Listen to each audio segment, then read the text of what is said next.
અમદાવાદ શહેર વડોદરા શહેરની વાત કરવામાં આવે તો વડોદરામાં છેલ્લા 8 દિવસનું આ એક્યુઆઈ છે 164 અને જેમ જેમ દિવસો વધતા જાય તેમ તેમ પ્રદૂષણનું પ્રમાણ વધતું જોવા મળી રહ્યું છે। સુરતમાં છેલ્લા 8 દિવસની વાત કરીએ તો અત્યારે 209 પર એક્યુઆઈ જોવા મળી રહ્યો છે। રાજકોટની વાત કરીએ તો રાજકોટમાં અત્યારે 197 જેટલો એક્યુઆઈ જોવા મળી રહ્યો છે।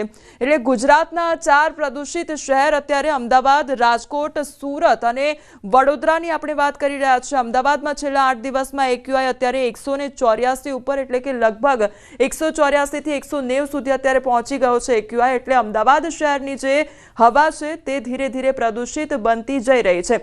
અમદાવાદ શહેરના છેલ્લા 8 દિવસના એક્યુઆઈ આપણે જોયા। હવે વડોદરા પર નજર કરીએ કે વડોદરામાં શું સ્થિતિ છે। 8 દિવસનું એક્યુઆઈ છે જેમ જેમ દિવસ વધતા જાય છે તેમ તેમ અહીંયા 18 તારીખની વાત કરીએ તો 184 પર એક્યુઆઈ જોવા મળી રહ્યો છે અને અત્યારે 20 તારીખની લગભગ વાત કરવામાં આવે તો 177 પર અત્યારે એક્યુઆઈનો જે આંક છે તે પહોંચ્યો છે। એટલે વડોદરા શહેરમાં પણ હવા ક્યાંક ધીરે ધીરે પ્રદૂષિત બનતી જઈ રહી છે। સુરતની હવે વાત કરીએ તો સુરતની અત્યારે જે પરિસ્થિતિ છે તેનો એક્યુઆઈ જો 209 પર અત્યારે પહોંચી ગયો છે। અત્યારે અમદાવાદ શહેરનું લગભગ 190 ત્યારે સુરત શહેરમાં 209 પર એક્યુઆઈ પહોંચી ગયો છે। એટલે ત્યાં આગળ જે પ્રદૂષણનું પ્રમાણ છે તે વધારે વધી ગયું છે કારણ કે સુરત એ ઔદ્યોગિક નગરી ગણાતી હોય છે અને ત્યાં આગળ હવામાં જે પ્રદૂષણનું પ્રમાણ છે તે વધી રહ્યું છે।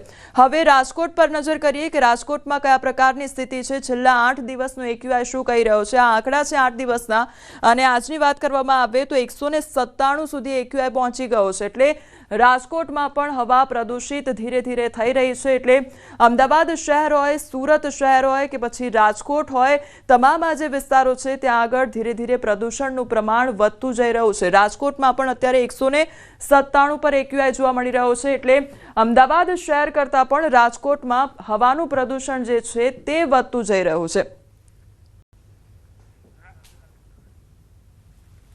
તો અમદાવાદ શહેરનું એક્યુઆઈ 199 પહોંચ્યો છે ત્યારે અમદાવાદ શહેરમાં પણ પ્રદૂષણનું પ્રમાણ વધતું જઈ રહ્યું છે। ત્યારે હવાના પ્રદૂષણથી હવે કયા પ્રકારની બીમારીઓ થઈ શકે છે તેના પર પણ નજર કરીએ તો દિમાગમાં સ્ટ્રોક આવવો તે પ્રકારની પરિસ્થિતિ પણ જોવા મળી શકે છે।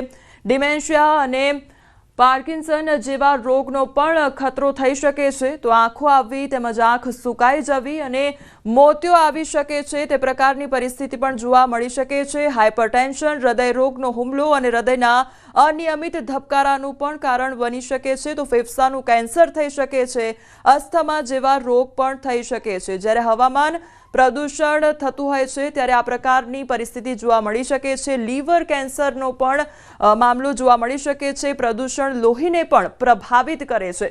જ્યારે હવા પ્રદૂષિત થાય છે ત્યારે આ તમામ પરિસ્થિતિ જોવા મળી શકે છે। રક્ત વહન થવાની જે ક્ષમતા છે તેના પર પણ પ્રભાવ પડી શકે છે।